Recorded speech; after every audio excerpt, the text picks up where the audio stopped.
because I was leaving that up there before I get here. So, You did right. okay. That's how you Well, I didn't know her, so I had to see Rebecca. You found some of the things before. Yeah, I did. I mean, I saw as far as knowing anybody knows, so I had to see Rebecca. I said, what do you I think this is a nice gesture. I went this morning, got a frame for the proclamation. Jump 4, the number 4, Joy. Boy, there's one over there. What am I on? You're on SC 911 guest. That's the password. It's guest at sc.org is the username. Yes. Uh-huh. Yes, guest at Either way. sc.org. And the password is jump, all lowercase, 4, the number 4, Joy. Is it past his All that bedtime? is lowercase. Okay. We got started here.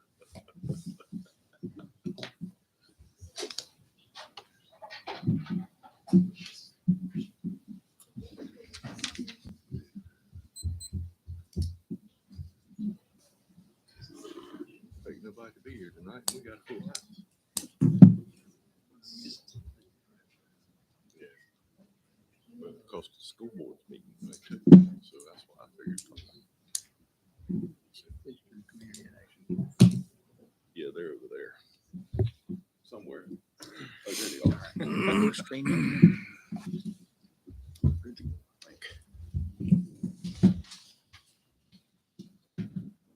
Two questions in one day about why we.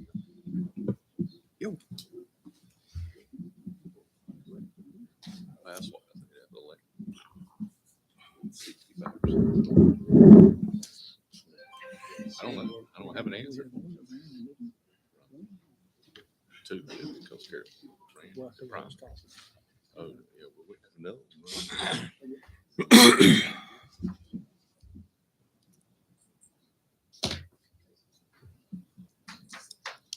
All right, it's 6 o'clock, so we'll call this January 9th, 2023 Board of Commissioners for Scotland County to order. I'd like to welcome everybody here. We got a full house. So if you're watching online, you can't see that, but not an empty chair right now. So I'd like to ask Commissioner BJ Gibson to give our invocation. Would you bow your heads with me? Kind and everlasting God, our Father, we first say thank you for all of the blessings that you continue to grace upon us. We are so blessed by your presence, your protection, and we ask tonight that as we shall discuss the business of this county, that you will help us to remember that all that we say and all that we do should be done with the citizens of this community in mind. Lead us, guide us, and direct us is our prayer that we pray. In Jesus' name, amen. All right, if you stand and face the flag, we'll say the Pledge of Allegiance.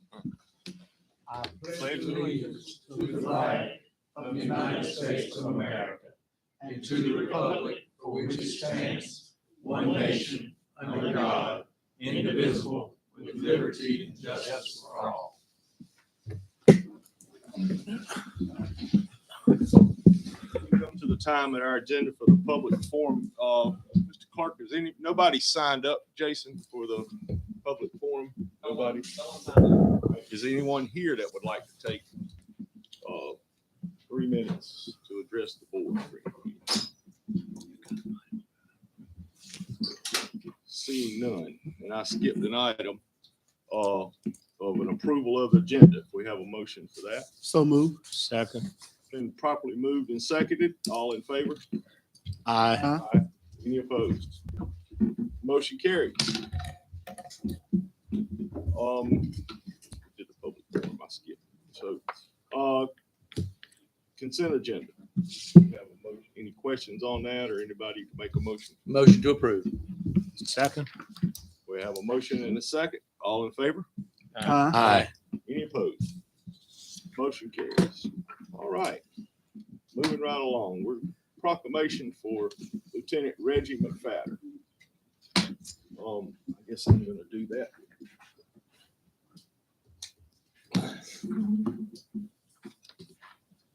What fun to do that.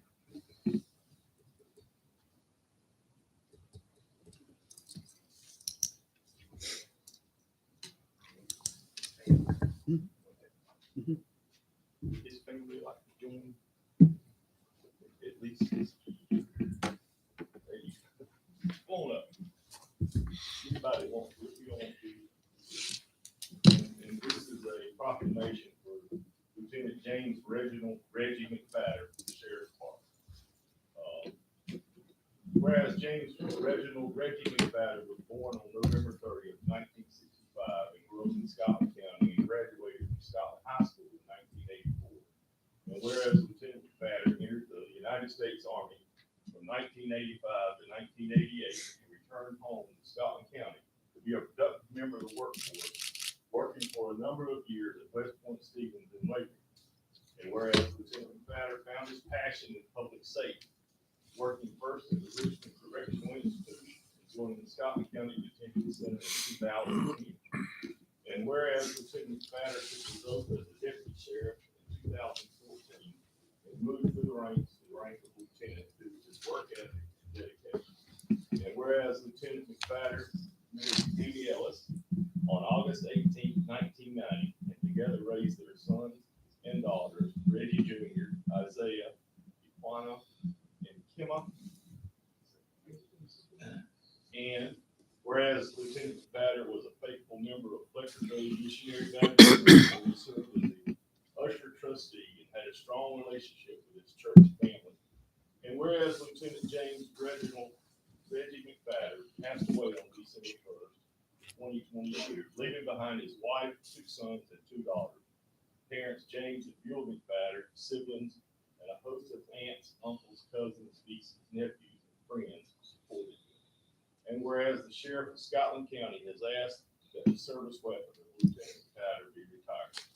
Now therefore it be proclaimed by the Scotland County Board of Commissioners that all citizens of Scotland County are encouraged to honor the memory of native son Lieutenant James Reginald McFadder and to reflect on his life of service to his community. Be it further proclaimed that the service weapon of Lieutenant James Reginald Reggie McFadder be retired as requested by the Sheriff of Scotland County. Proclaimed this 9th day of January 2023. Thank you.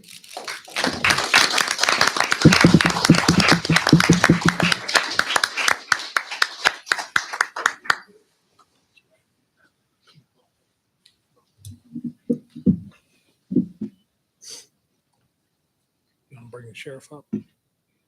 Sure.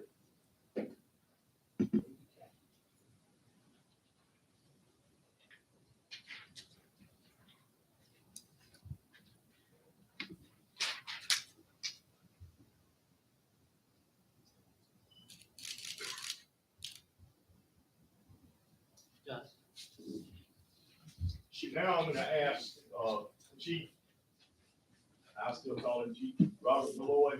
He has another presentation for the back.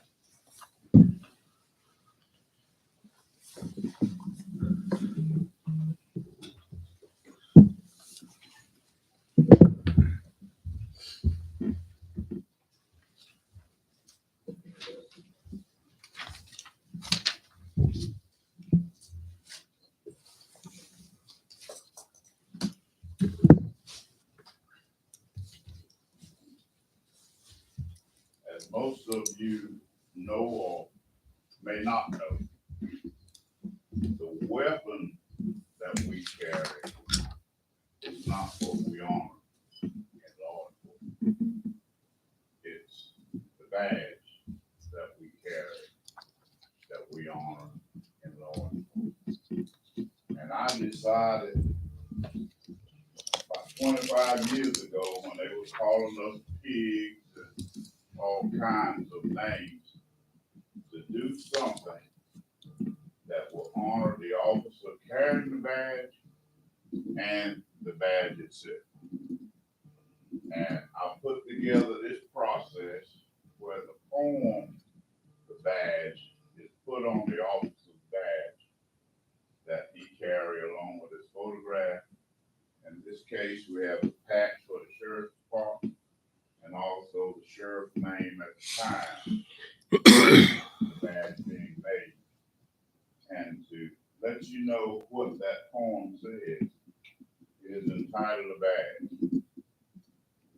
It comes in many shapes and sizes, and all the various parts stand, representing honor, peace, order, and dignity, regardless of how small or great the demand.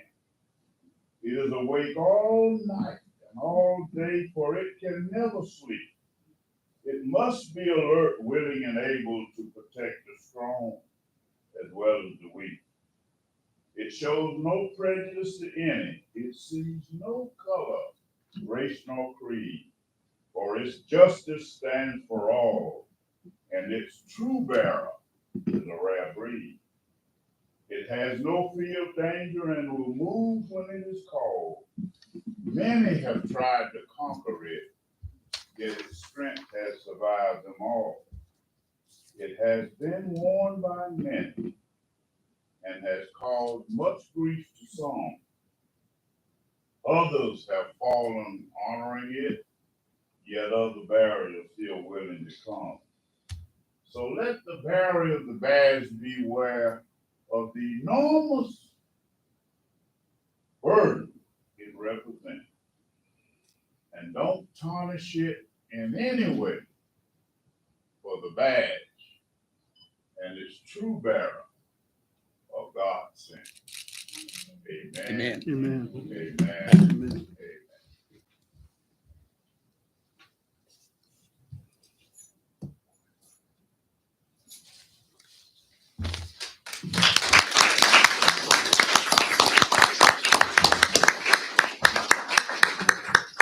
Thank you, Chief. Thank you, family, for coming. You're more than welcome to stay and be entertained by the rest of this meeting, but you will not hurt our feelings if you decide to leave during that time. So, our next item on the agenda is we'll recognize Mr. Walter Rogers, who's a commissioner of the Martin Luther King Commission of North Carolina, appointed by Governor Cooper, if I'm not mistaken. And he has a proclamation to read. You are correct. I was appointed by the governor. Mr. Chairman, I want to congratulate you again for taking the reins of the chairmanship for this county commissions. I want to welcome the new members that are here, and I want to thank the ones who have been able to sustain themselves. My name is Walter Rogers Sr. I am here this evening representing the governor of North Carolina and the North Carolina Martin Luther King Commission. It is my intent to present to you tonight a proclamation made by the governor, and it is my hopes that when I have finished reading this proclamation, that you will agree with it 200%, not one, but 200%, and that you will agree to not only encourage others to do it, but you will live the example. And with your permission, I will read this proclamation. I do have some extra copies, media.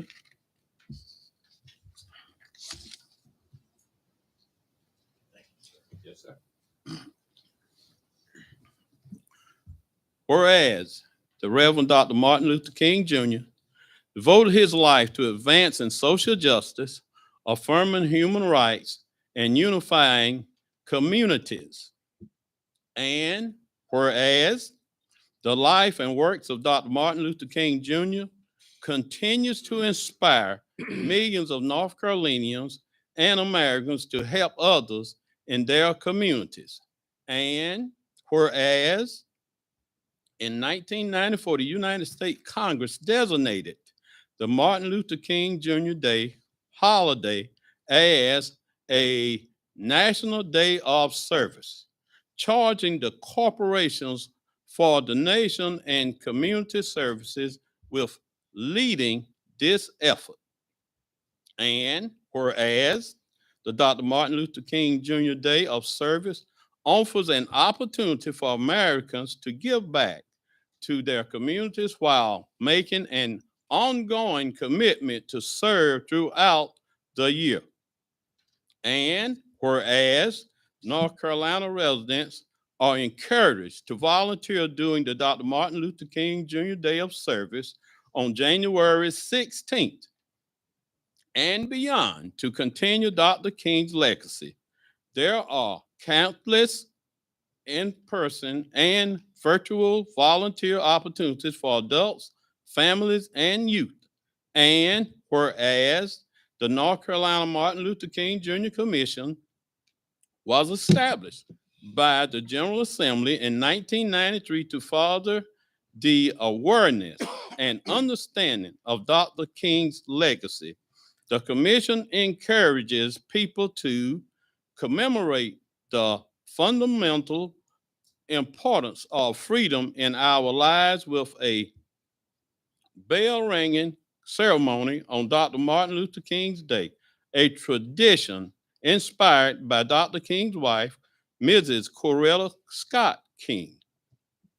And whereas Dr. Martin Luther King Jr. Day allows us all to reflect on the ongoing need to embrace those principles essential to Dr. King's message: loving our neighbors, ending poverty, creating equitable economic opportunities, and taking nonviolence, direct actions against hatred, racism, oppression, any kind, oppression of any kind. And whereas the state of North Carolina joins in celebrating Dr. King as an incomparable civil rights leader and in honoring his life and legacy by promoting justice, peace, service, and community engagement. Now, therefore, I, Roy Cooper, Governor of the state of North Carolina, do hereby proclaim January 16, 2023 as Dr. Martin Luther King Jr. Day in North Carolina and commend its observance to all citizens.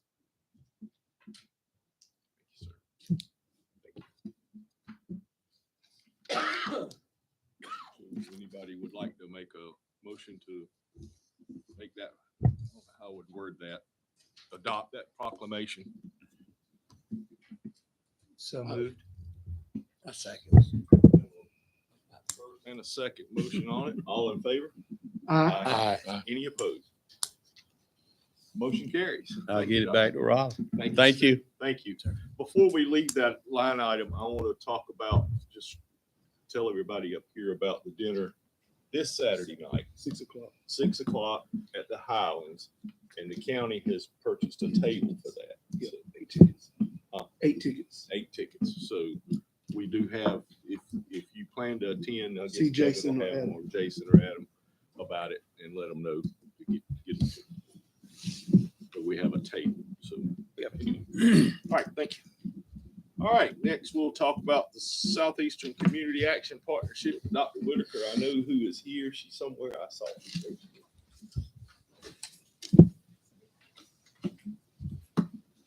Thank y'all. Thank you for coming.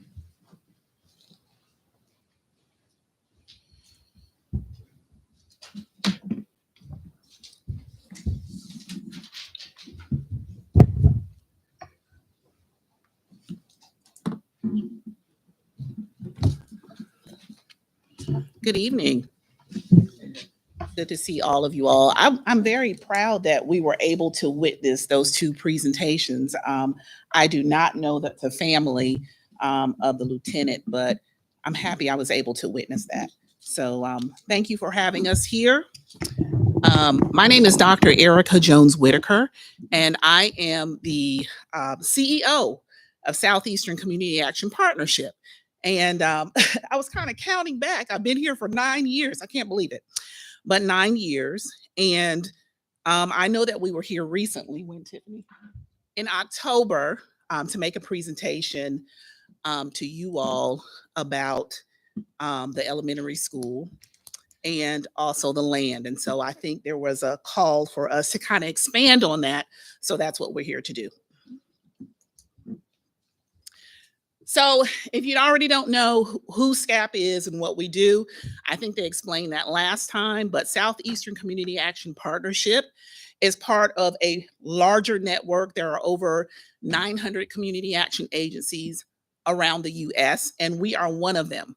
And we serve 7 counties, and Scotland is one of our counties.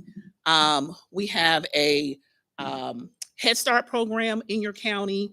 We have a housing program in your county.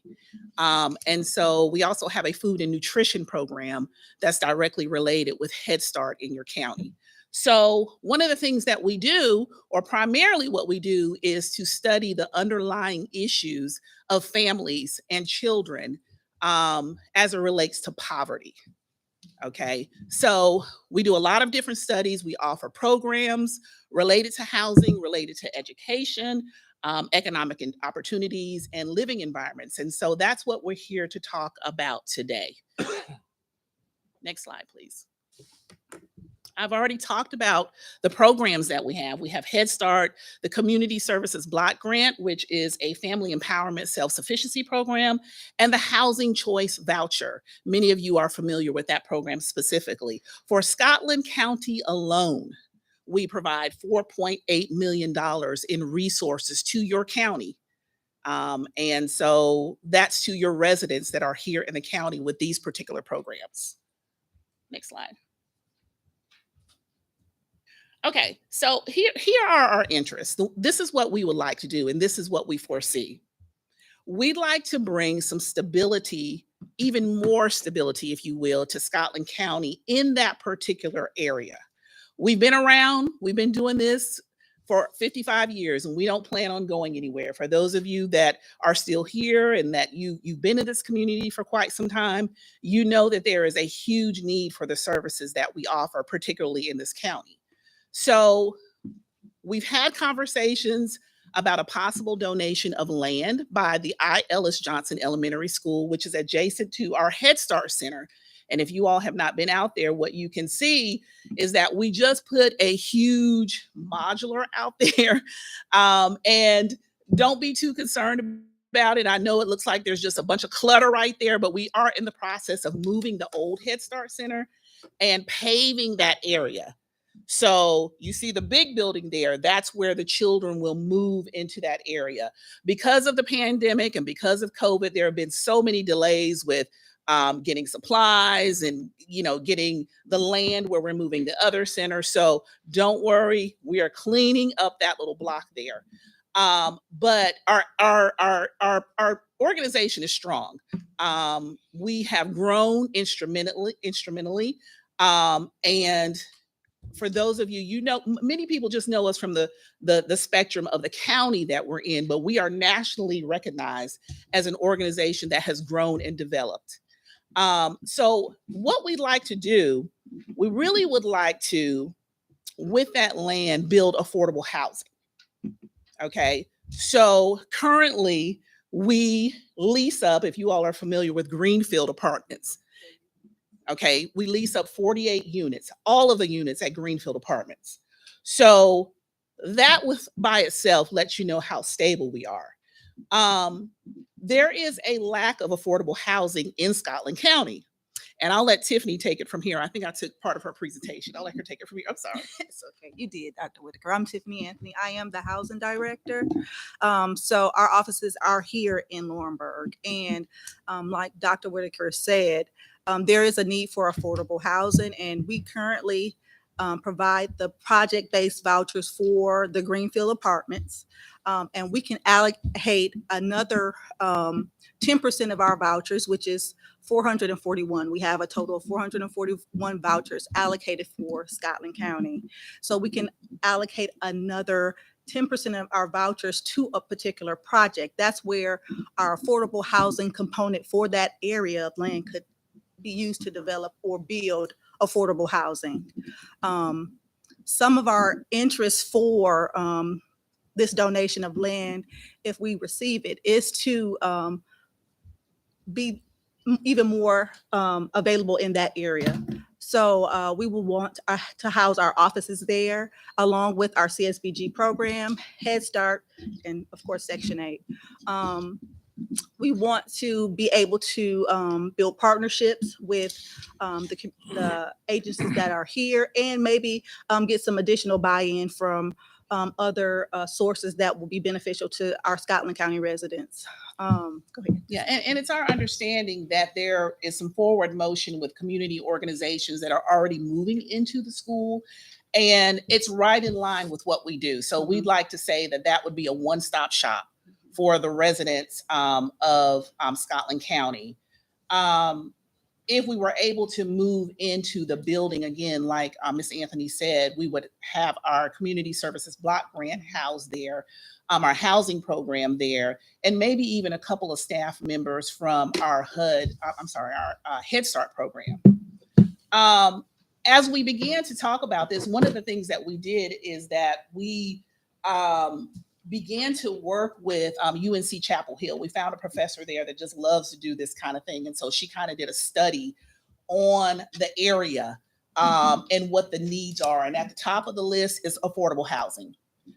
For those of you, clearly, you know, you live here, you're not that far from Charlotte, and there's not that much affordable housing here. And people are starting to migrate down to this area. So what we envision is the community partnerships with the hospital and maybe some sort of industry related to providing healthy food options in the area, like a grocer or something like that. So I think one of the things that you requested was a timeline. So here's what we foresee in phase one, that we would actually renovate the offices in the actual building, the portion that we were looking at for donation. We would renovate those offices there. We had a contractor come in over the holidays and actually look at the building to tell us, hey, is it actually sustainable for us and affordable for us? And what could we do? And they pretty much said to us, go quickly, run to the commissioners and try to secure the building, because you can do something with that building. So we would work on that, developing that in the first year, identifying funders and partners. We would love to partner, and just to throw out a few, maybe the hospital, because some of the ideas that we had from the study with UNC Chapel Hill is perhaps build a walking trail in that area, because there are some healthcare disparities in Scotland County, particularly in low-income areas. And so building a walking trail, possibly, and that's down the line. That's like phase 2, phase 3. I think I have that in phase 3. But most importantly is building affordable housing. We'd like to focus on senior citizens as well. So, you know, as opposed to having the tiered buildings, maybe having duplexes as well. So that's a work in progress. But we do, again, want to have some revitalization in that area. And then also down the road, instead of having a modular there, working with the Office of Head Start in having a brick and mortar building in that area as well. So that's it in a nutshell. That's a lot in 10 minutes, but I'm happy to entertain any questions if you have any. Yes, sir. I do. What location on that property would you consider building those apartments? Near the center, or Well, more towards IEJ? well, considering what's happening with IEJ, there's definitely going to have to be a parking lot there, right? So in the discussions that we've had with Mr. Patterson, I think that you would have to have a huge parking lot, maybe 200 parking spaces. So somewhere in the center. Go ahead. No, the reason I said that, if history served me correct, during Florence, it flooded extremely bad at the current center. That's right. Over near the trees where the parking lot is now, it flooded towards the park. That's right. It would not be there. It would be in that center area, in between the school and the center. That's where we're looking at focusing on building, because when you pull up that study, it will show you in particular where the swampy and the flooding area is. And so if you're referencing the housing, it would be in the middle there in that area. Gotcha. What about the park? Do they plan to revitalize the park? Well, the park that's already there. Yeah. It would probably not be in that specific area, but perhaps consider building like a park or a walking trail, maybe like behind and around the housing area. To be quite honest, we have not gotten that in depth, but it can be done. It can be done because we did have our contractors and the consultant that we had look at that area, review that to see if it's even possible. But, even though it did flood in that area, Florence was pretty bad, but that whole area is not a swampy flood land. Well, and I don't mean a basketball That's court. okay. I mean something that you're talking about health. Mhm, You go by Hammond's Park, mhm. see Yes. some of the exercise equipment, Mhm. that type of deal. Yes. That's something that we would work with partners on and even work with you all on. I think it's necessary. It's Yes. needed. It's needed. There needs to be something there.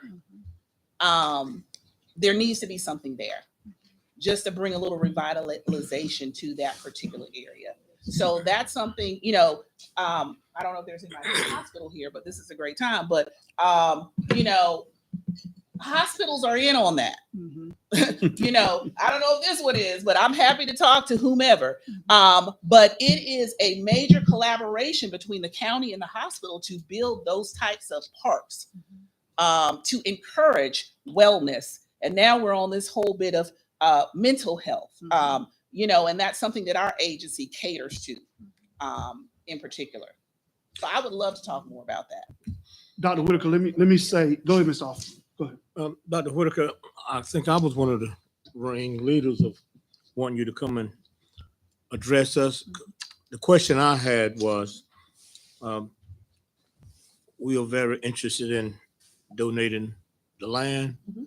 And I wanted to know in phase 2, the time frame, because we were interested in not just giving the land with and then be done with it, because it belongs to the people. So what I was interested in is knowing the approximate time frame that you would think you would be able to start building the affordable housing. I think that's the key thing for us here. All of it's key, but the housing is very needed. And what is your time frame? Because we want to put in the giving of the land, if the housing is not started, say in 7 years or whatever, you'd have to come back and we start over.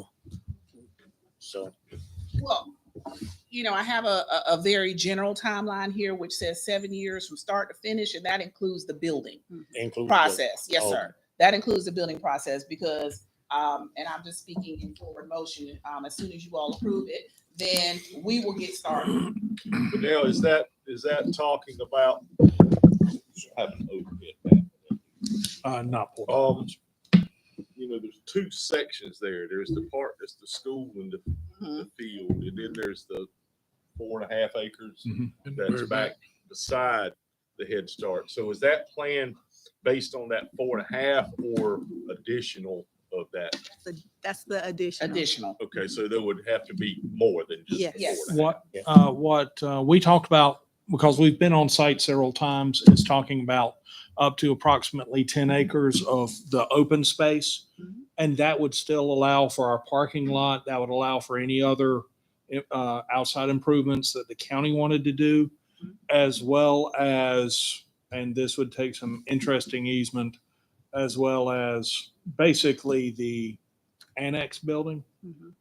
as well as enough property along the ditch line to make it a continuous piece. Including the annex. In- So that to would be include the the part of the streets that they would be the annex. Yes.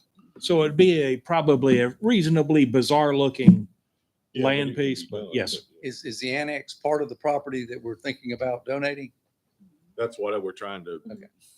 And that's what he's talking about is, and I don't have that, Jim, is coming up both and making that all one lot from that piece that's all the way back next to the Head Start now up to a point to what would be the parking lot, but then go over and kind of cut in the annex part. So it would all be, to them, it would all be one. So the piece. rest of the building and the gym would not be part of that. Right. Correct. No, But- just that and- side, is that question. what you're calling the annex Annex, where we yes. walked in? Okay. And the question I would have, if we're gonna, and I think that's a sizable piece of property, 10 acres. How much housing Mhm. are you intending to build on that property? That's a good question to ask. Mhm. And that's something that we would have to develop by working with our contractor. If you all have been to Maxton, we just built a brand new Head Start school out there. So that's something that we would have to determine by working with a contractor. I'm sorry, I can't give you specifics on that information of how much housing and, at this point in time, but that would just be something that we would have to work with a developer on. Would it be But safe when to I say look you're at- gonna build as many as you can? That's Yes. pretty And safe. you, Because- when you look at this, there are other things that you're talking about building that aren't housing. Okay, so let me be clear on that. Devise a plan and build. When I say devise a plan and build in phase 3, when we're talking about like the grocery store and the fresh produce, what I'm saying is we're trying to get commercial partnerships. It does not mean that they will be on that land. There may be some other areas, if we have housing there, that would attract a neighborhood medical clinic, a grocer. That's the point that I'm trying to make, is attracting other commercial partnerships to say, hey, we're building affordable housing. We are bringing some economic stability to this area right here, and just continuing the conversation. That is not a guarantee, but I'm just letting you know that these are the types of partnerships that we are interested in building because it is needed in that area. And I'm not opposed to any of that. Okay, But when I look at it, okay. and you've got develop the community resource center, maybe renovate it. You're gonna on phase Okay. 2, you're gonna and phase 3, you're gonna rebuild the Head Start Center. I don't want land taken up for doing those things that could be used to build housing. If Okay. housing is our primary need, that's where we want the emphasis to be. Yes. So maybe I should clarify that then. So the community resource center is the annex. You have the annex. So what we would like to do is redesign that, renovate that space. Okay.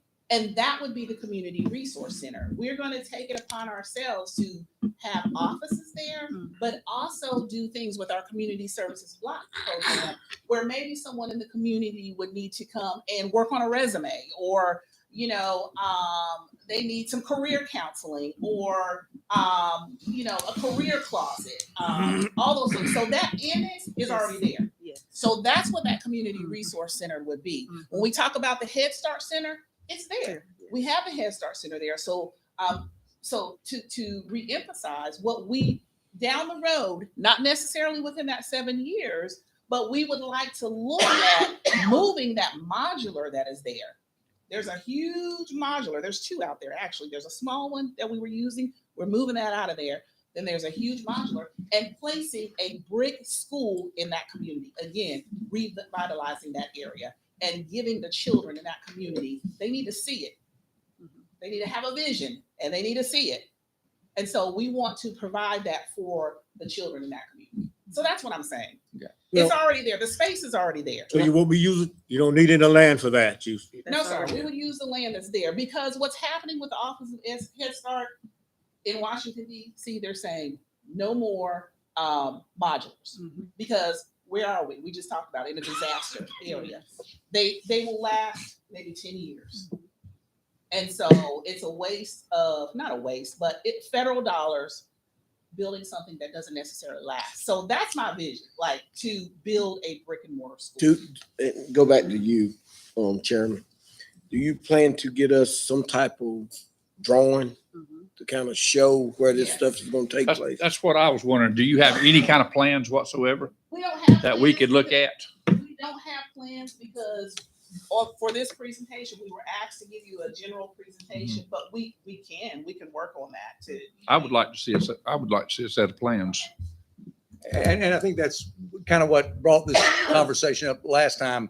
If if there's a sizable piece of property that we're willing to give, we would like to get the most bang for the buck. Absolutely. Mhm. And if you can kind of tell us what you would put on that piece of property, I think it would help us make the Okay. decision we need to make. I think that's easy. That's an easy task. And maybe where the line would go, Mhm. you know, that chunk of that.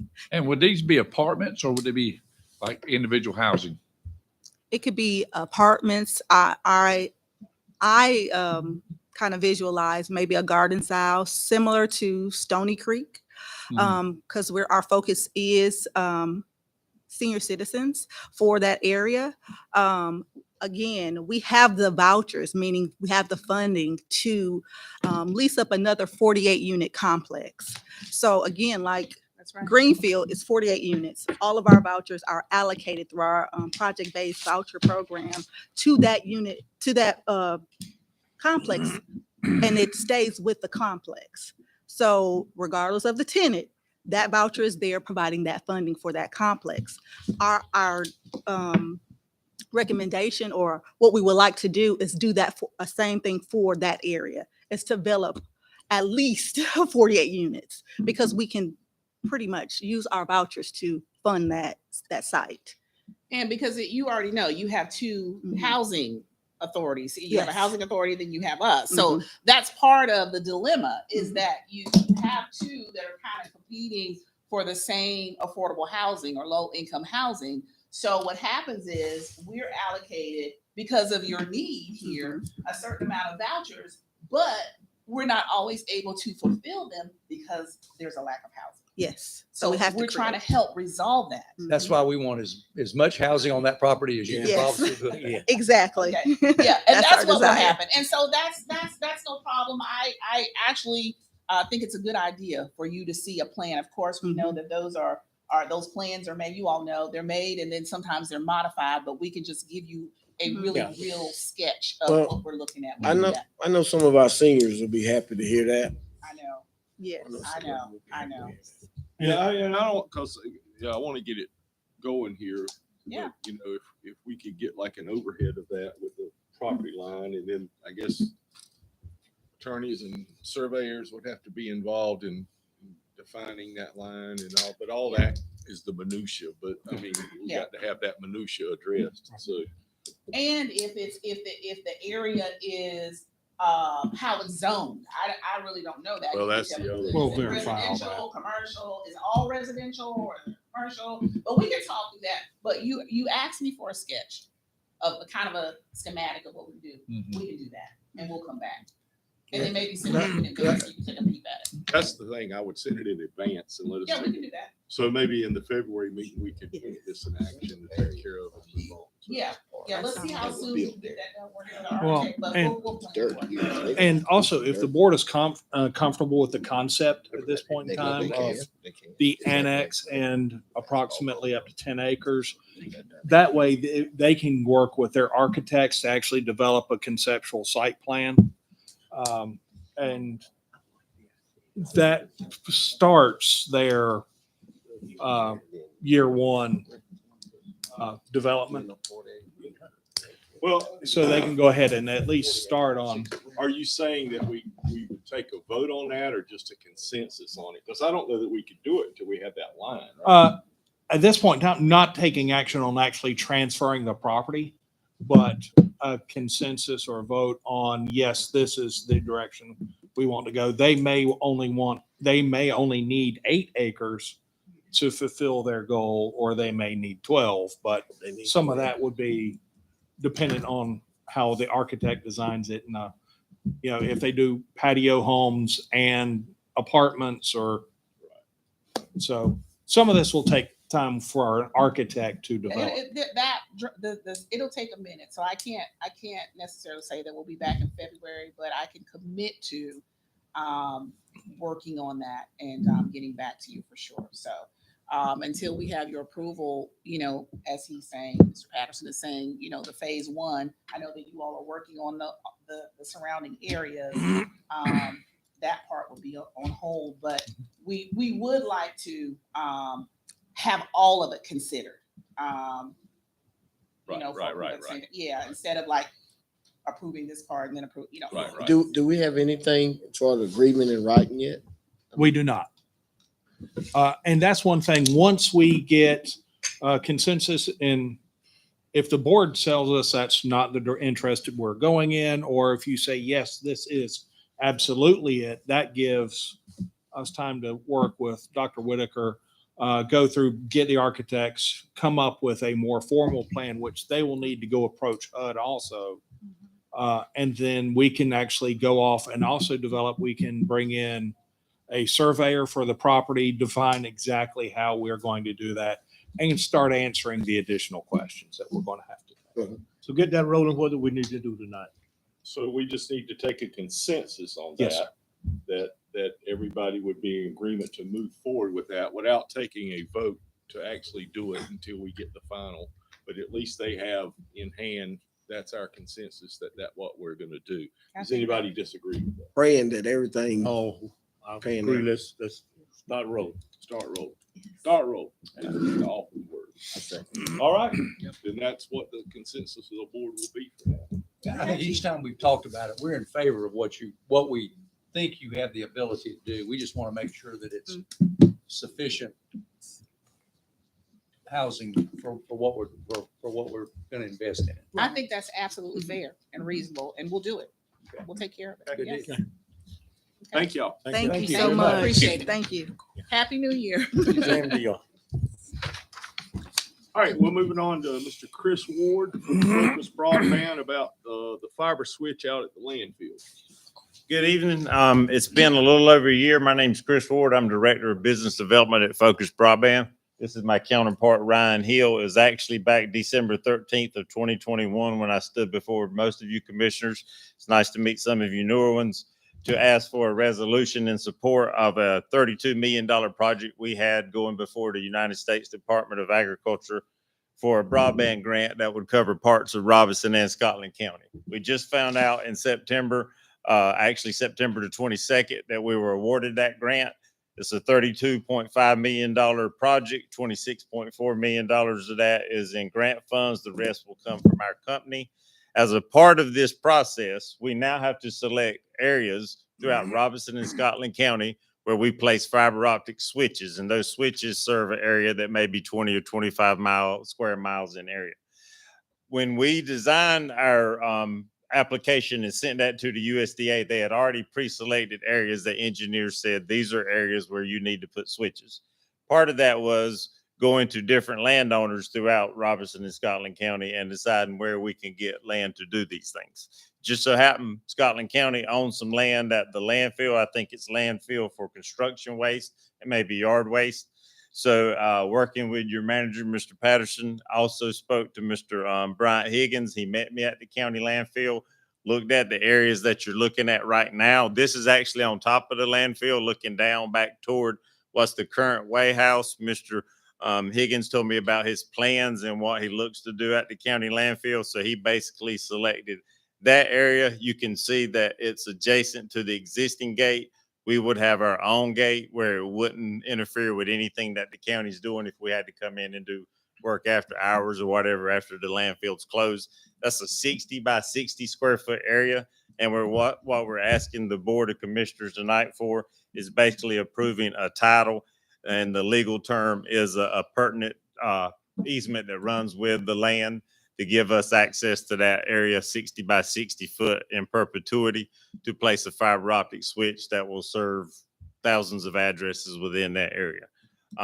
There's a total of 7 of these sites throughout Robinson and Scotland County. And once we confirm that we can use this site or somewhere else close by, we will turn in our finalized design to the United States Department of Agriculture, and we expect to start on this project sometime this summer. Once the government gives us the okay and actually starts funding the project, it's usually about 6 to 8 months after we turn in our final paperwork. So basically what we're asking is for easement on a piece of property that the county owns to place a fiber optic switch. There will be a propane tank there that will act as a battery backup or power backup in case there's a outage. And I'm pretty sure Lumbee River is the power provider in that area. At least that's what the poll said. So we're close by to their polls so we could get service from them as well. Does anybody have any questions? How many sites did you say? There's 7 throughout Robinson and Scotland. And these sites are already kind of predetermined based on the engineering design. And it just so happened the county landfill pretty much covers this whole general area for the OLT there. So that's when I was able to get in touch with Mr. Patterson and Mr. Higgins. Mr. Ward, why are you using an easement instead of an outright conveyance? Good question. You being the lawyer, we would take either one of them. I was just using the legal terms that our lawyer used with Columbus County, Robinson County, Pender County, all the other Duplin County where we've got similar agreements. But that will be something that we would work out if, assuming it's approved, to make sure that, you know, what we put there will be about $500,000 or more investment. So it's not something you can pick up and move because there literally be thousands of fiber optic lines that will matriculate from that area. Is it taxable? Sir? Is it taxable? Oh, I'm quite sure. Is that site going to cover all of Scotland County? No, sir. No, sir. That won't cover all of Scotland County. It'll cover the area that was approved in the grant inside of that. And I didn't bring any maps because I brought them back in December and I didn't want to show a lot of areas and have a lot of questions that I probably couldn't answer in a short amount of time. But it will cover the section that is in that end of the county as well as parts of Robinson County. You're negotiating with other private individuals for those other sites. Yes, sir. We've already actually acquired all of those sites or come to terms and agreements. And one of them may actually be a state site as well, but it's usually private landowners. But when we can work with the county or the Board of Education or other places where there's some synergies there, that's typically what we try to do. It just makes it easier on all of us. To give you some information though, Commissioner, there's over 2,000 addresses in Robinson County, or excuse me, in Scotland County, and we will be constructing over 165 miles of fiber within Scotland County. So roughly more than right at a half of the project will be inside of Scotland County. How many other sites besides that site? There'll be 7 throughout Robinson and Scotland. Oh, in Scotland. In Scotland. I think this is, no, there's 2 in Scotland. There's 2 in Scotland. Oh, 5 Yeah. in Rock. There's one other near Wagram. Yes, sir. We've just worked with landowner, private individuals, as well as the state of North Carolina, the old prison work camp that's by the DOT office on Wagram Road. I'm meeting with them actually Wednesday to look at potential the state giving us some land for that in that area. Giving you the land or an easement? A little bit of whatever the technical term is. We'd rather have the perpetual easement that runs with the property, but we can figure that out when the lawyers talk about it. But we've actually got approval from the, We ought to be doing? Well, I don't yet. I don't think I know enough about it yet, but I think that, I was just curious about why the easement was preferred as opposed to outright ownership. I guess and we can go either way. I was just using the technical terms that we've come to agreements with the other counties that we work with. Mr. Chairman, I would move that we move forward with allowing them to obtain either the easement or the property, depending on what the attorneys work out is best for both sides. I second that motion. We have a motion and a second. Any more discussion? All in favor? Thank you, gentlemen. Sir. Have a good night. All right. All right, we're gonna ask the Sheriff Kersey to come up. We have 2 parts here, personnel requests and courthouse security. We'll do that personnel request. Okay, we actually have 3 parts, Mr. Chairman. In 2 on the agenda. in 2014, I attended the Sheriff Leadership School in Chapel Hill. And in that class, they had a cup like this that had $1 written on it. And so each time one of the elected sheriffs used the word department, they had to put $1 in that cup. And I went broke that week. So it didn't take me long to break my employees from using department. So I'm asking if I bring this cup when we come to meetings, if anybody uses the word department, can we approve that they have to put $1 in this cup?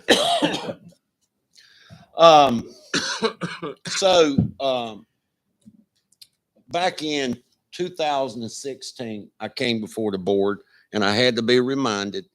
But I came before the board and requested the board's approval to hire a family member at the Scotland County Sheriff's Office.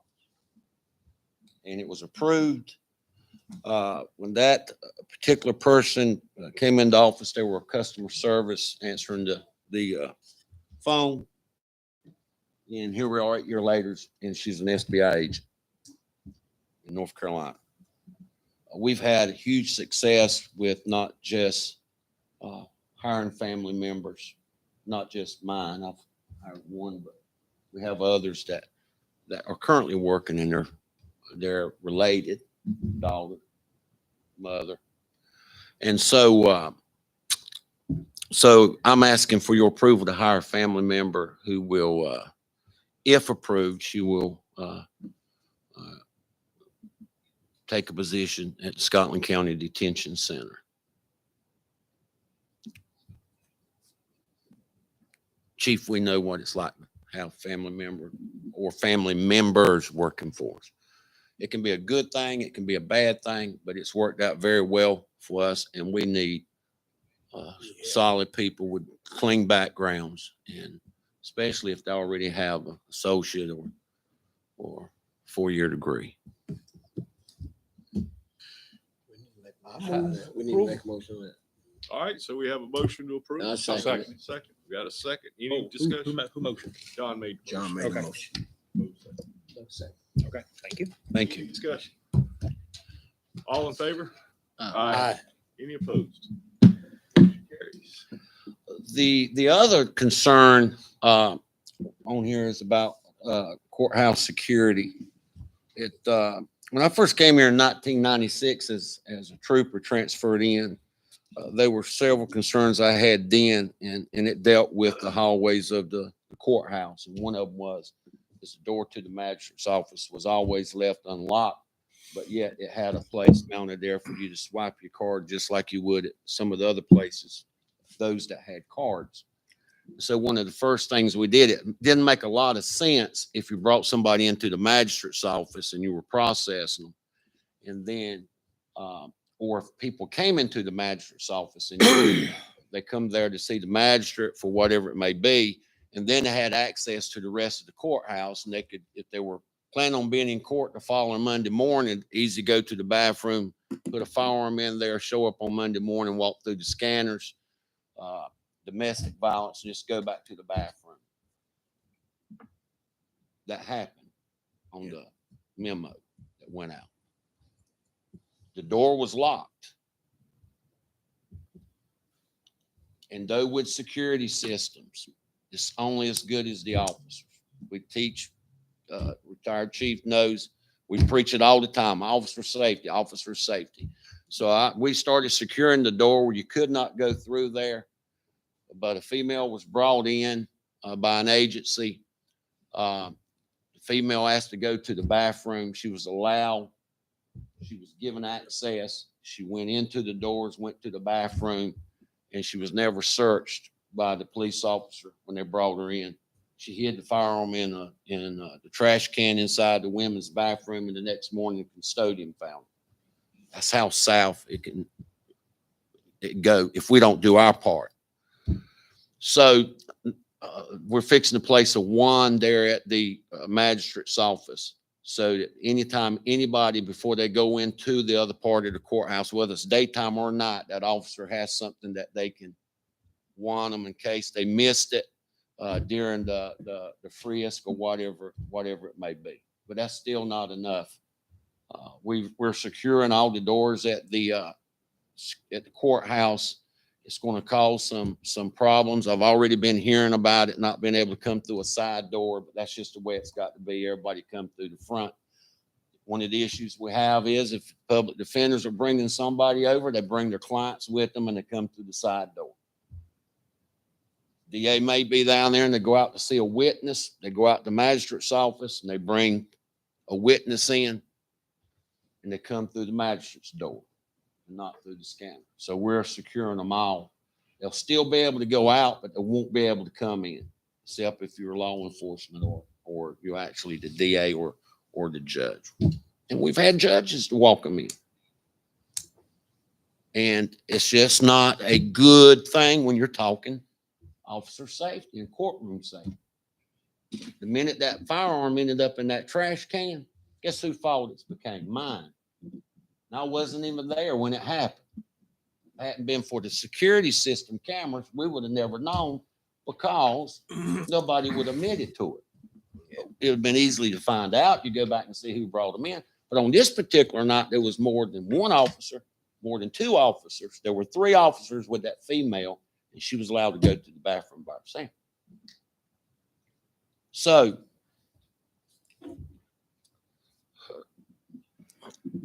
this letter that was sent out from the Superior Court judge talks about that. But the other problem that we have been struggling with is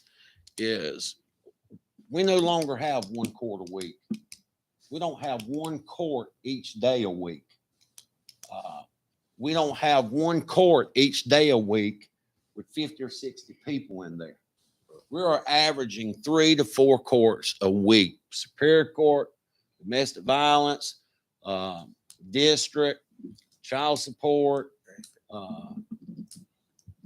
juvenile services. Yeah, we have stuff going on 4 courts. Now, when I went into office, we had 2 personnel working the courtroom and some part-time. Jonathan Smith, Captain Smith, was one of the officers that was sworn, and Tony Smith, who was a supervisor, and 2 officers working the courtroom. So when we went into office, we pulled one from our detention center up front, which cut us low on numbers in the detention center. So what we have now is if we have Superior Court, and of course they're handling felony charges, they require 3 personnel. There goes my 3 personnel that I have. But I still have 3 other courts going on. Plus, I don't have anybody manning the door. So, and then in all those other courts, they're really supposed to be 2, which would put us at 8, 9 personnel if we did it the right way. But how we've been getting away with it is by the grace of God, that nothing has happened, and by not just asking, but telling guys and ladies, listen, when you finish your 12 hours in the morning or tomorrow, we need you to work your only day off. You have 2 days off that week before you come back, and we're requiring them to come up there and work the courtrooms and the front door. And we've made it work, but it's only by luck and by grace that we haven't had a serious problem. We've had a couple of, when it rains, it pours. We've had a couple of incidences there in the courtrooms recently where just happened to be off-duty officers, and it took 2 or 3 to handle the person then. And the other downside of it is we're having some issues out front. We had a gentleman that just recently was up there, was hoping his son wouldn't get released. His son was released. His dad stays inside talking with Jonathan and some others. The son walks out and walks right by the man's car and slices his tires. The downside of that is we have, y'all been very gracious to help us on the sheriff's office side. We have camera system, the security system is good, but the courthouse system is just, it's like some of those cameras is like holding a 5-pound bag of sugar in front of it, and you can't tell it's a bag of sugar.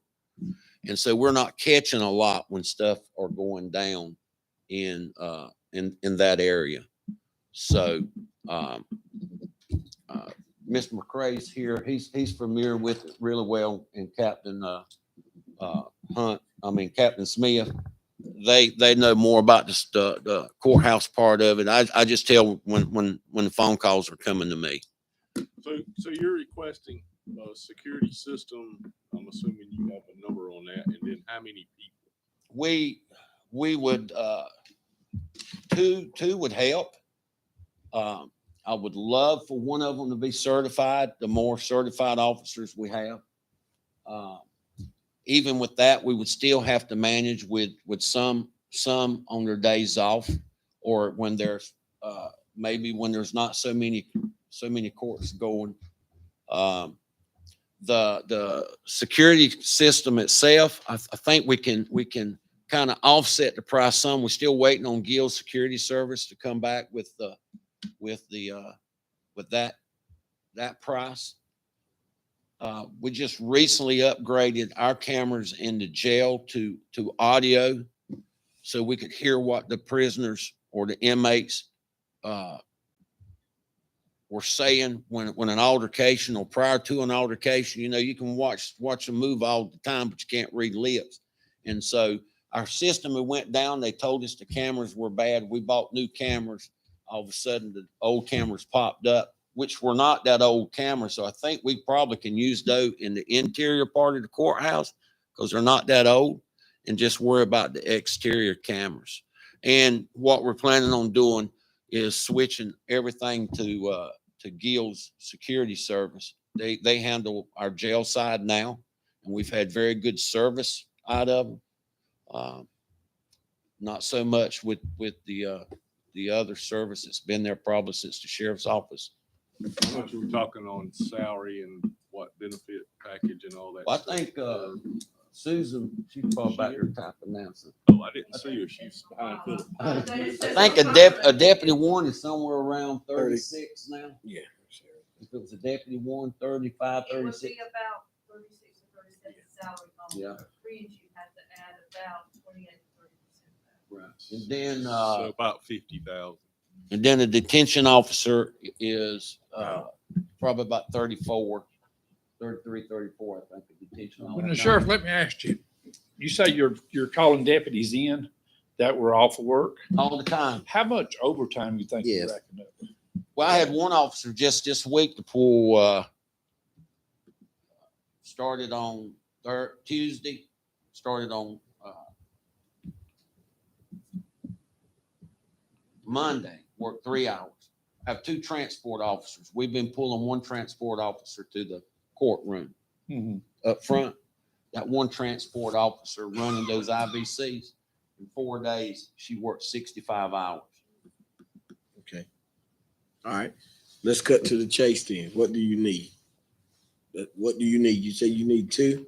I mean, two 2 would help you? 2 would help. Would Yes, it sir. help with the overtime deal too? Yes, sir. Wouldn't you save money by adding 2?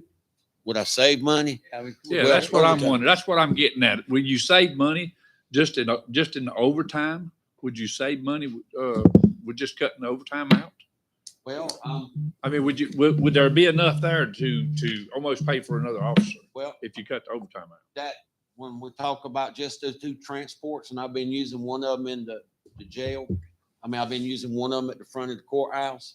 She doubled her salary last year. She was making 35,000. She ended up making $70,000 in time and half of that in time and a half. I think Commissioner Gibson actually called Roger during the audit. I think it come up about why one employee made so much, but that's not counting. That's just the days that I'm able to use them. I'm pretty sure probably payroll and them probably could pull the numbers on the Our overtime. accounting firm made a note in the audit last year about that. Right. And she's done that the last 2 years. Matter of fact, I called her Friday night and says, do not do any transports on Saturday and Sunday, right? And when she came back today, of course, if you flip one officer out and you bring the other one in, it's not, Same deal. it's the same deal. Yeah. I work it out the best way I can with the personnel, but if I work 5 days a week and I'm working that 1 week, if I'm working 12-hour shifts and I only have Wednesday and Thursday off, last thing I hate to do is call a person and tell them I need you to come in and work 8 hours. And then I know they hate to. Is a person transporting these overtime hours? Yes, sir. It's all That's not good. It's all transfer. Yeah, it Well, that concerns me when you got IBC, somebody working that many hours. We're having, The IVC, they go on the weekend. yeah, we're averaging about 600 plus a year of transporting them one way. It seems like recently everybody wants to go to Hosky. I don't know if they're serving steaks or what up there, but they're sending everybody to Hosky. And that's 5.5 hours one way. So Sheriff, your request is to add 2. Yes, sir. Hours in 4 days. And that, Do that. Come on, Jonathan. Come on. We for sure need a armed deputy at the front door. Got you. Yeah, I mean, we need that. We've been That's- doing that's without- We need a armed deputy. That's a question I had, because a lot of times, y'all don't have armed deputies there, do you? so he will be 5 days a week, Monday through Friday. That will be his responsibility, other than lunch break or whatever. Yeah, and he'll work court. Or classes. Yeah. The only time he wouldn't be in working that front door or working a courtroom would be if the courts are shut down. Class. And then of course classes, and we would use them wherever else it was feasible to cover shortage. Yeah.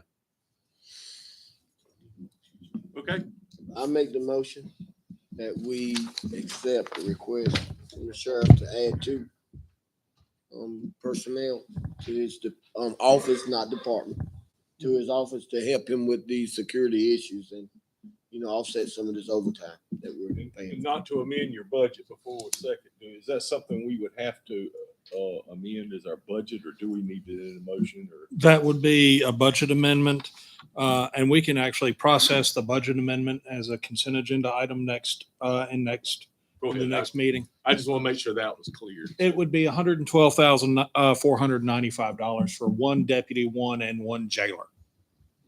And how much are we in overtime? Are we close to that already? Annually, would you, how close are we to that in overtime? I would not Or is that gonna recommend. cut out the assume- overtime? I would not we- recommend, we have a assuming motion. you're going to save anything We on have a overtime. motion. Do we have a Yeah. second? Second. All right, then we'll go into a discussion on it now. Okay. And Yeah, so, we're talking about 103,000, you said? 112, 112. 112,500. And what are we doing now with this overtime? Are we close to that already? Well, that one Yes. that he said, she doubled her salary. Susan just did the math with Barbie. She said what she's making. Huh? Napkin math, but it's close to what she's making overtime would pay for one of the officers. 40. Yeah. And just one personnel. We're not, by doing that, we're not gonna eliminate all of his overtime. No, No. but it helped. But it'll help. He'll keep that auditor off of me. Oh, okay. Thank you. Okay, any more discussion? We have a motion, property second. All in favor? Aye. Any opposed? Motion carries. And Mr. Chairman, we are moving forward with the cameras and trying to Well, get, he's got to get a number. that's what I'm talking about. So, yeah, We're still working on that. Yeah, that was not part of it. Right. Thank you, Sheriff. Thank you, Sheriff. From the sheriff's office. Not the department. Get your cup. Thank you. All right, Miss April Sneed with the SCATS. Thank you, Mr. Clerk. 5311 grant open hearing. Mr. McCray. Good evening. Open that first, or- I'm Let her do a summary, then open the hearing. I'm here to do a public hearing for your fiscal year 24 grant funding for SCATS, one grant. We get a 5311 grant, and that covers part of your administrative cost and your capital cost for that year. And so we have to have a public hearing to see if there is any discussion, I guess, from the public about applying for those grants and accepting those funds and what the county cost is on that. So if you can look to see what I put in your packet for fiscal year 24, 5311 administrative grant, and that pays for part of your administrative salaries, equipment, supplies, anything you think of administratively, not operationally. And so for $166,854 is the total grant amount, in which our county will give 15% of that, which is about $25,000. And for your capital grant for fiscal year 24, we're looking at replacing one SCATS van. Of course, that's transferring the titles and things over. That's remarking the new van that comes or labeling the van. And there's also some odds and ends in there, like replacing laptops, old radios, things that we just have to do each year because things get worn out. And so we're requesting $135,156, and your match for that is 10%. So that's $13,517. So that's what we are proposing. And I guess we need to open up for public You hearing. done? Yes, Yeah, I'm done. so we'll now open the public hearing for the SCATS 5311 grant request. Are there anyone here to speak in favor of, other than April? Is anyone here to speak against? Hearing none, we will close the public hearing and move on. You need approval to make applications. It's very odd. This year DOT, we had to put the application in before we could do the public hearing. Okay. So the applications are in, but this will ensure that they get approved. So do you need an action from us? We need a motion for the approval, right? No. You've already approved them. You don't have to put it in. I don't know. No. That's a little odd. Just to have the public hearing. Correct. All right, well, thank you, ma'am. It is DOT. We'll now go into the water board and Beth Hobbs, there she is. Remember one like that. We have a different report now. Yes, this is off the new system. So Good evening. This is the Water District report as of December 31st. We had total revenues for District 1, $352,013, and expenditures of $229,198 with the net revenue of $122,815. District 2 brought in $625,271. District 2 also expended out $419,288. We've got net revenue of $205,982. Overall, total revenues as of December 31st, $328,797. We have paid out debt service principal and one interest payment, with our second interest payment due in June. We have cash on hand at the end of December for District 1 of 1.4 million and District 2, 1.5 million.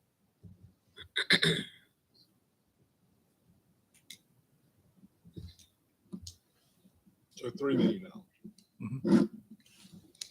Together. and we'll give a more detailed presentation at the February budget work session. Anybody have any questions for Beth or Kevin? Thank you, ma'am. And Mr. Sampson, Public Safety Director, is here to talk about the brick grant, which I don't know that everybody's heard that. Have they? Just the ones that were there that day. Go ahead. Well, I'll make sure to share, to get everyone up to speed. Mr. Commissioner, Commissioners Board, good evening. Over the course of the past few meetings, you've kind of heard our county manager speak a little bit on the brick grant that we have applied for in replacement of our current emergency services facility. I want to take just a few minutes this evening just to kind of bring you up to speed as a board on what we're doing, why we have chosen to apply for the brick grant. And then I'm going to allow Matthew Locklear, our Assistant Emergency Services Director, to kind of let you know where we are in the process of the actual grant application itself. So in 2022, we started the project of applying for the brick grant in September of 2022. We felt that this is something that was needed from an infrastructure standpoint to mitigate and improve our current emergency services facility. Our current facility was built in the early 80s. So we're going on right at 40 years as far as our current facility, as far as when it was built. When it was built to hold 4 ambulances, 2 crew members, because we were only running 2 trucks 24 hours at the time, and we had a dispatcher there. Over the years, we have doubled our staffing because of the increase in call volume over the last 4 to 5 years. So where when we started in the 90s of having 4 medics and a dispatcher, to where now we're running 4 ambulances. So that's 8 medics, a supervisor, plus the administrative staff in the same current building. So basically we have outgrown the current facility astronomically. We have tried to find closet space to turn those into computer rooms so medics can do their reports, along with other things. So we have just outgrown the facility to the point that it's becoming very, very challenging to continue to operate the way that we need to. So that was the reason behind applying for this BRIC grant. It is a FEMA BRIC grant, and for those who may not be familiar with it, BRIC actually stands for Building Resilience, Infrastructure, and Communities. So we're actually tapping into the infrastructure piece of the BRIC grant. When it was announced in 2022, there were just a little over $2 billion in this grant nationwide. You know, that would be accepted for all 50 states. So quite a substantial amount of money. Last year, North Carolina actually received the most funds from the BRIC grant from any other state. So that was something that was very positive. So we started working again, as I said, in September, as far as applying for the grant. I'm gonna let Matt speak on, you know, what we've done up to this point. But some of the things I want to share with you, that if we are awarded funds from FEMA on the BRIC grant, one of the things that FEMA likes to see and hear from the applicants is that the county will have some buy-in. Okay, that basically we're not relying solely 100% on this federal funding, that the county will have some buy-in on that. So basically with the BRIC grant, they look at a 25%, okay, is what they look at as far as the total cost of the project. But what does that mean? That means that we continue to go to work. Okay, we look at other means of grants to be able to get more funding. Okay, we will look at things like the Golden Leaf grant. We will look at, you know, meeting with our state representatives to see about possibly getting some state grant funding.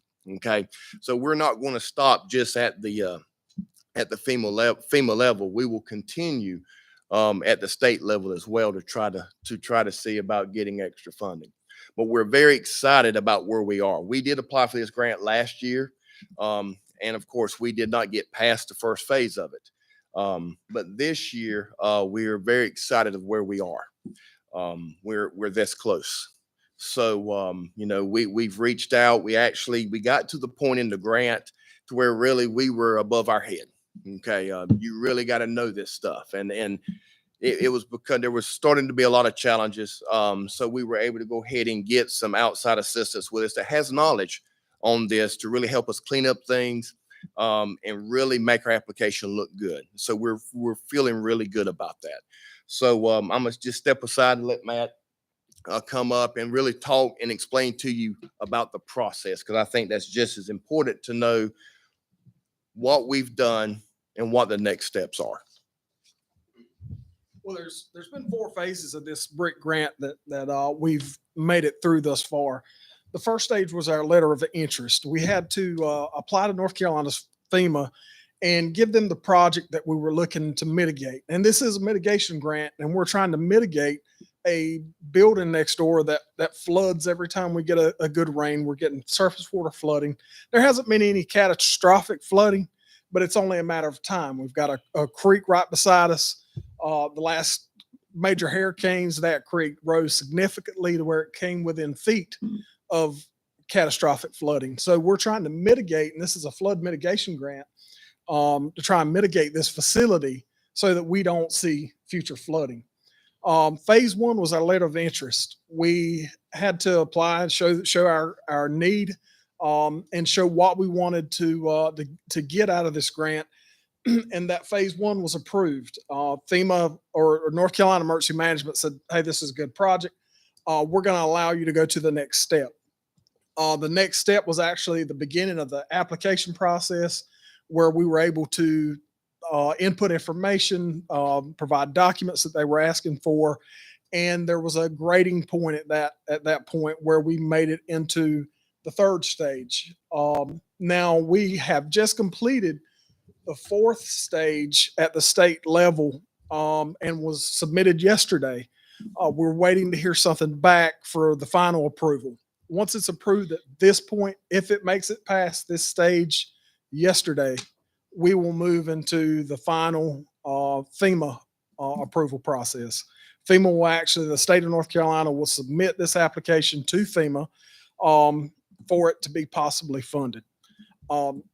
We don't know for sure yet. There's no guarantees, but we've done everything that we can do at this point to get it to the state, and the state will have that final say to say, yeah, this is a project that we want to present to FEMA, and hopefully it'll be funded. Mr. Sampson, we've worked really hard on this to get it together, and we're just keeping our fingers crossed, and the county manager. So hopefully this thing will pan out for us. And just so that you know, I mean, currently our building right next door is just our EMS building. The plans, if we're awarded the funds to move forward with mitigation of this project, is to turn it into an emergency services complex, which would encompass other agencies other than just EMS. So that's the big vision here. Okay. It would, you know, rescue would have a seat at the table as far as in our facility. You know, emergency management, the fire commission. I mean, you know, we want to try to bring in as many other agencies as possible into the facility. So it would just not be just for EMS. It will actually just become an emergency services complex. So that's our goal. That's our vision. We're very excited about where we are. And we just wanted to take this time just to bring you, the board, up to speed so that you know exactly what we're doing, what we're working with, and where we are in this process. And I'll answer any questions that you may have. Does the 25% match or buy-in you were talking about earlier include the land So there's two. and value? Yeah, and basically what we can do is, as we start reaching out for other funding, if there's a need for purchasing of land, we can try to see, you know, if we got enough money, if we can get enough money off the grant No, to I'm do that. saying if we build it on that stretch like what you were Oh, talking where we earlier, currently are. Okay, so I count understand. that as part of the Yes, so there's two options here. We demo the current building, and then we do the elevations that we need to do. You demo, then we've got to locate you guys somewhere during that process. That is correct, but we do have options. Okay, there are options out there, and that is something that we've talked about, and we've already started thinking about. You know, we do have the AJ facility that could potentially be a good location to temporarily house us. But yes, we could actually take the location where we are now and we just build around, you know, to get what we need. Go back to where you said you had two options. And then, of course, option number two is that we just actually build a standalone facility somewhere. Somewhere other than here. Other than here, yes. Still have to be Those would be our two options.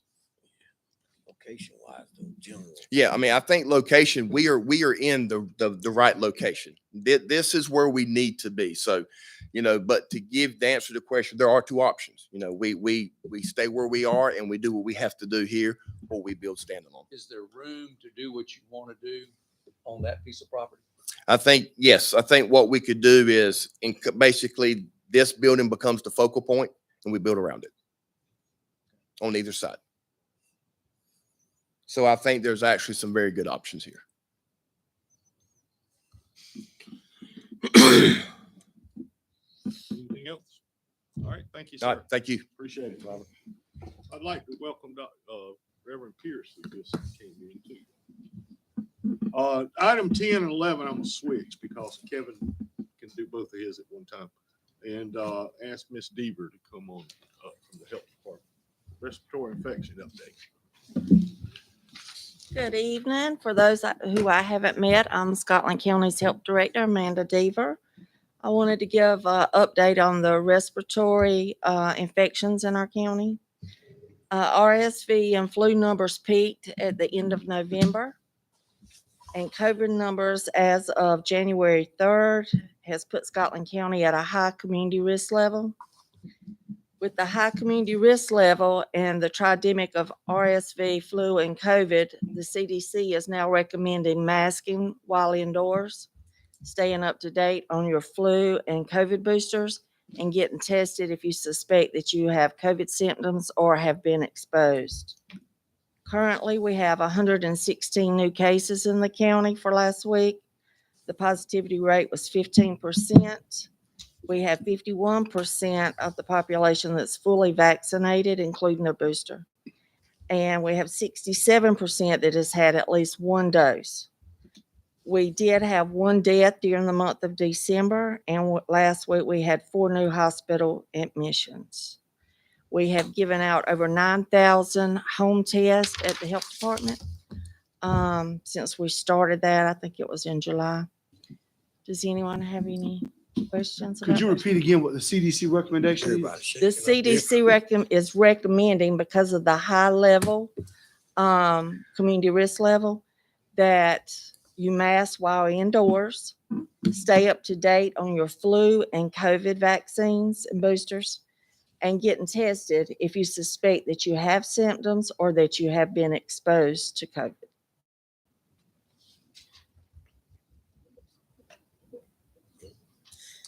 Anybody else? Anything? Okay, thank you, ma'am. All right, Kevin, we'll do 10 and 12 there. Okay. The first item is looking at a potential work session, January 18th. Was just a date wanted to start with. The two goals that we would look to do predominantly, one is one that what the board has already discussed, needing to sit down and have a work session to discuss what legislative goals we are interested in. If there are requests, Representative Pierce is always good about asking what we specifically need, and this would be an opportunity for the full board as it sits to get together and make those specific requests to the representative and to our senator.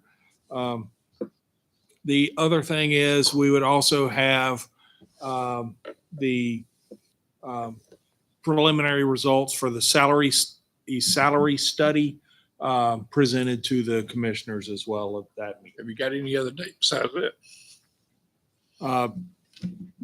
That was just the date to begin the conversation on.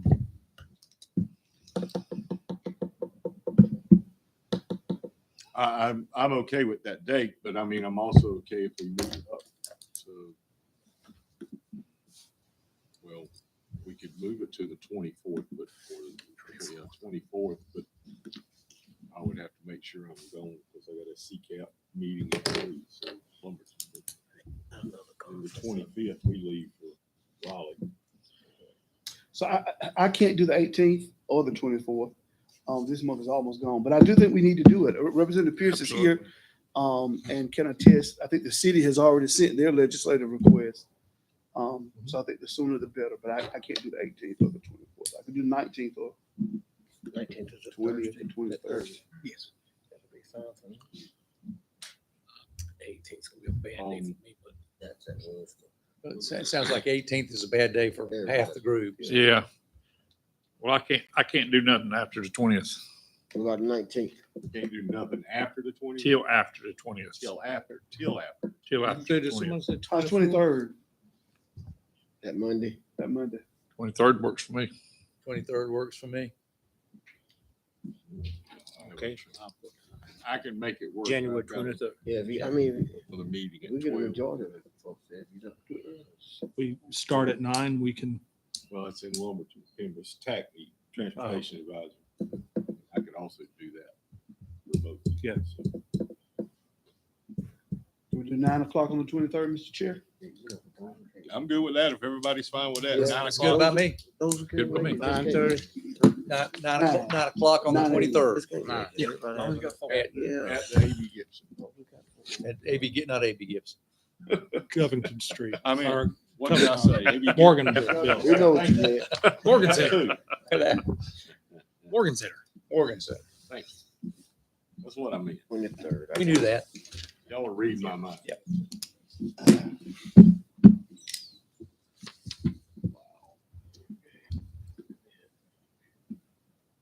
Anyway, it just keeps filling up. Okay, I'm sorry. Wait. Okay. The other item, giving a Johnson update. We did just approve to have asbestos inspection done for the remainder of Johnson Building. Looking to go ahead and start the remediation process on the rest of it. And it does include the annex portion. But we're not doing the floor yet. I mean, we don't have to do the floor unless we dig it, right? Correct. I think some of it's going to be depending on whether or not we're going to encapsulate. If it's a floor, if we can lay down on top of it. But there are boiler certain areas that we are going to look to remove. The biggest thing is that tile under the floor that's there now. If there's area that we know that we're going to do, we will. But if it's something that we can safely encapsulate, we will do that as well. Also, we already knew that the gym floor, the concrete pylons up under the concrete, up under the floor was not level. The contractor came back in with a change order request, and we turned it down because they're saying that they are uneven. We already knew that and had what our architect believed to be a significant allowance in there for it.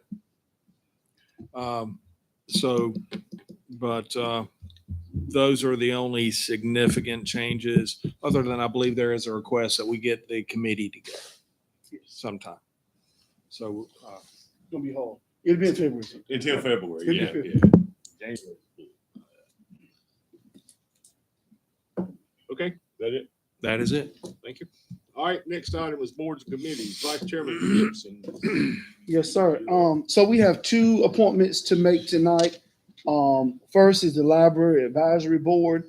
We have two applicants, Ruth Miller and Cynthia Morton, and also the Board of Health, the physician for that board. For that, we also have two applicants, Dr. Ralph Carter, Dr. Frida Singletary. I want to recommend tonight that we appoint Ruth Miller to the Library Advisory Board and that we appoint Dr. Frida Singletary to the Board of Health. So we don't have two. No, seats, the just two one. applicants, you've got two separate boards. So that's Ruth Miller and Dr. Frida Singletary. Has she been on there before? Ruth Miller? No, Singletary. No. Just procedurally, that's a motion from is that a standing committee? He is the committee of one. Does he need a second or not? Yes. I second it. I'll second. All right, any discussion about that at all? All right, all in favor? Aye. Any opposed? All right, motion carries. Jason will take care of notifying everybody involved.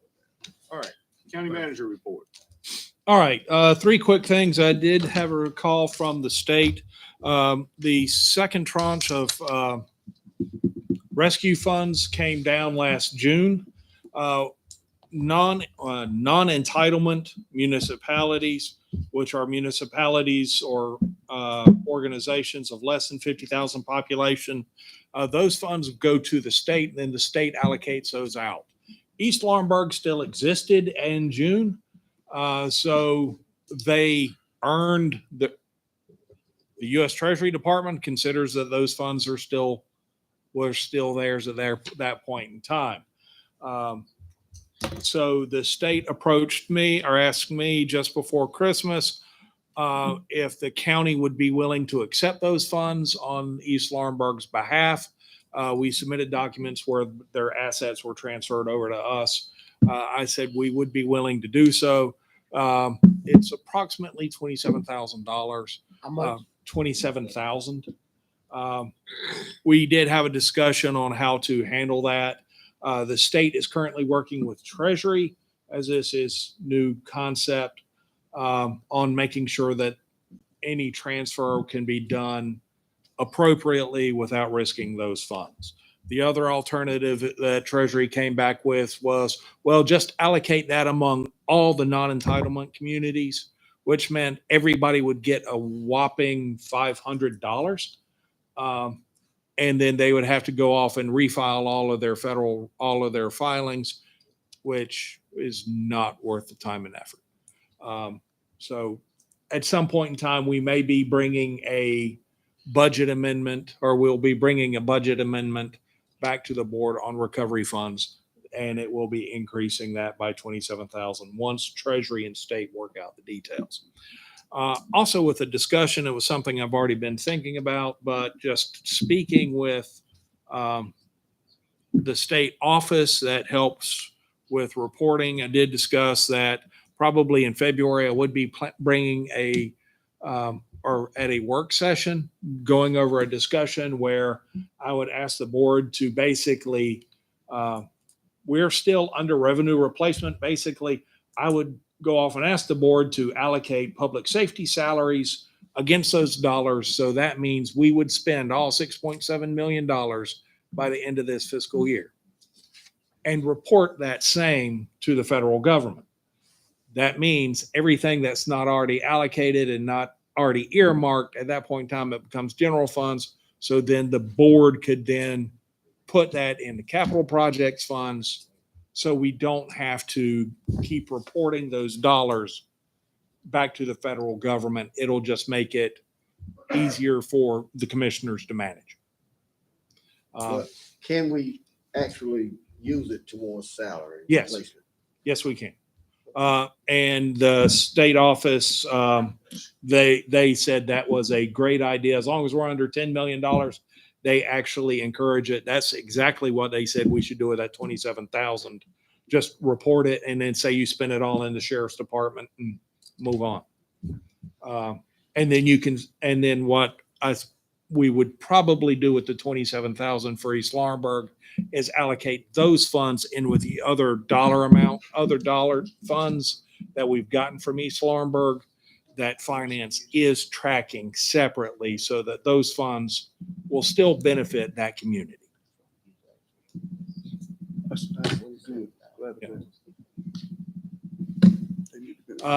Also, there is a letter in the packet that we did receive from our attorneys dealing with the opioid, because we did have the primary settlement, but in November, the board agreed to continue actions. So this is just an update. So there are additional settlements that are coming down the pike. It will still take some time before we know any additional funds that would be coming our way from that. But it is just, when I get those, I will proceed with those. How much funds have we got already from there? About $300,000. Haven't used any of it yet? I think we've allocated maybe $500 for the community forum. What they want to do with it. Yeah. And with that, we are having our next community forum, January 26th. It will be at the Wagram Recreation Center. That meeting will be at 6:00. It will be very similar to the forum that we had at the Storytelling Center back in November. We are modifying things a little bit as we continue to move forward. I will not be able to make that on the 26th, but I want to say to my fellow commissioners, it is worth attending. I did attend the one at Storytelling. Actually ended up taking a person with me who has their own struggles with opioid. And we both sat there in tears. I mean, as you listen to some of the stories and some of the things that people are dealing with, I think we have a big decision to make as far as how to use those funds, and to hear I know we all have our own, stories of family members and friends, but to hear how it is affecting our community really brings it home. So And I think some of our local providers, sheriff department, I was talking to Mr. Gibson. See if we can spend some of that money on some of these collection boxes that you can put throughout our community where folks throw away their unused. Mhm. You know, Laurel Hill Center, Reagan Center, maybe a couple at the courthouse. That some of the areas we can, use some of those funds in. I guess get clarity on that. And that was one thing at the November meeting, at the end of it, that was part of the discussion. The people that were in there were talking about other things that they would like to see, not necessarily the use of these funds, but other services needed. So that's also one of the things that we want to have as part of the community discussion. What are some of the additional needs we have? And of course, East Point has been a very strong member in this entire process. And that is all I have. Thank you, sir. All right, we're gonna move into the county commissioner news, and I'll start it because I'd asked that request from Scott's review from last month be put back on because we didn't discuss it after Dorothy Tyson came in and asked 25,000, if I'm not mistaken. What was that on? Scott's I for didn't you. even see her sitting there. Okay. Scott's for you. Teen court. For teen court, they asked for $25,000. So I wanted to bring that back up because we didn't discuss it, and I think she deserved to know yes or no instead of. Well, unless there's any discussion, I make a motion To to allocate the funds. 25,000. All right. I second. A motion and a second. Any more discussion? Is there any particular where we need to get that, or you'll handle that? We'll handle that and we'll bring a budget amendment. Good enough. All right. In the all- consent All in agenda. favor? Aye. Any opposed? Motion carries. Thank you, ma'am. All right, we'll start down here. Hang on, there was one Oh, more no, thing on I'm there. sorry. That's There's right, a, the TAM board member. yes, Yes. April mentioned to me that that was one board that, Miss McCall was on, that there needs to be a commissioner on, is the SCATS TAP board. So I guess we'll be looking for a volunteer.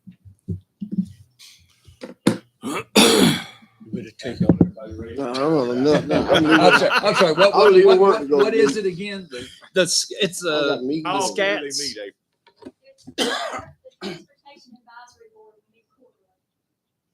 I switch somebody. Somebody want to switch with me on one of the boards. I'm on? that. John can, Mr. Alford can handle that.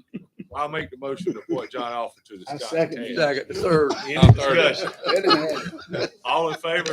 Ah, Get that before the 10. Thank you, Mr. Alford. Without an objection, Representative Pierce would like to speak to us real quick before we start. Okay.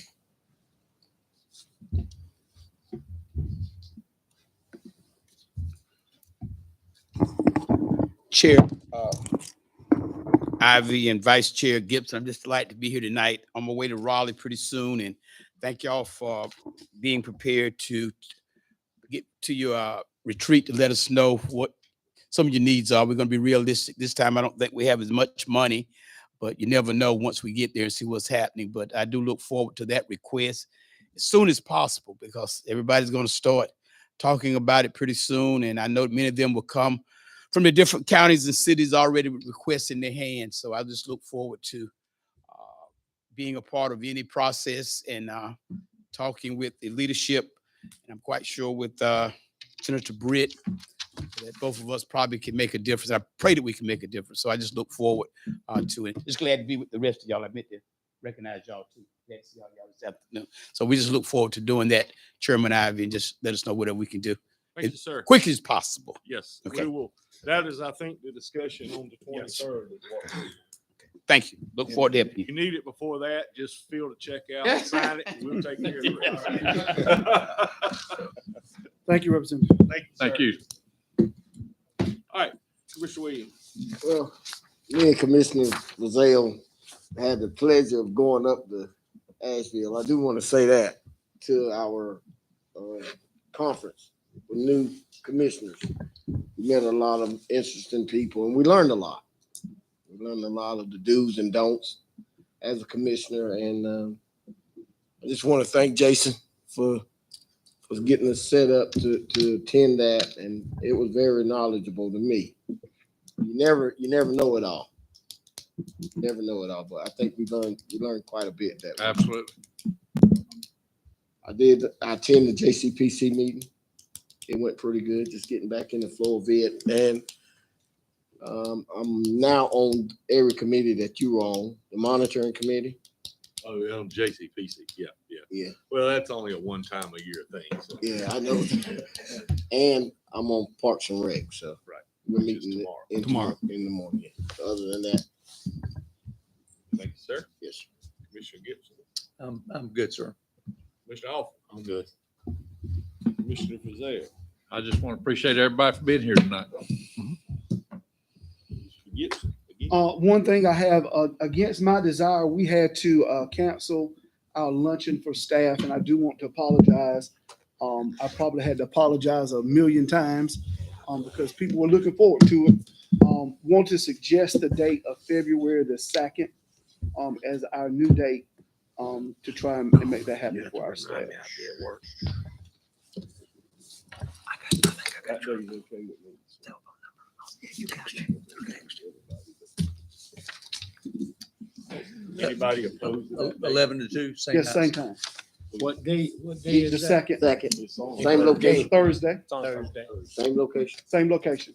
We're working, Already working on same catering, same same menu, everything. same everything. So we got our issue worked out. I think we're gonna be good. It's at Laurel Hill. Yes, Fine with that. Okay. that's all I have. 11 o'clock, is that right? 11 to 2, yes, sir. Let me know on this thing here. now. Thank you for arranging that. TJ. Yes, sir. Okay. And I apologize. I thought that was not an issue. So I take responsibility for I that. have to. You're good.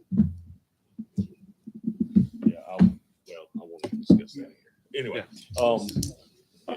yeah. There was an email that came around today and I kind of forwarded it to everybody and answered the gentleman's question because I think he was addressing Commissioner Alford. But as I said in the return email to him, that Commissioner Alford is not known to check his email but once a year. So he wasn't ignoring the gentleman, but I did answer him and I've asked the questions on, it's about a water line extension up off Sneeds Grove Road, but that's all I'll get into.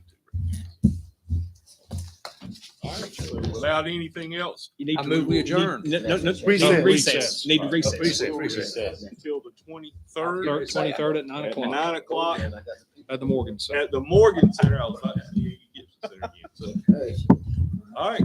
hey, nice to meet you. Any motion, Saturday? Motion. Second. Recess. All in favor? Aye. Any opposed? No. We got- We are recessed. Let's go watch football. I know.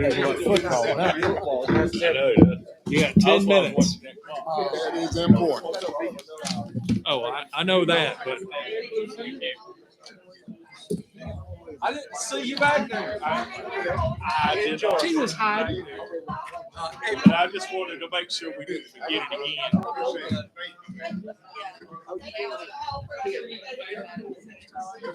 again.